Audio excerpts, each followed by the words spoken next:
Dahil mag-New Year na mamaya, ayan, maraming dumadaan ditong bumibili ng paputok. Dito kasi yung bibihan ng paputok. Sa bagsakan, ayan.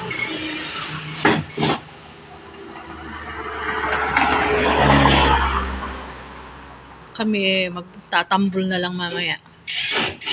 Magdadrama. Yan, may mga paputok silang dala. Yan. Sana'y safe ang bagong taon. Ayun, sana nila.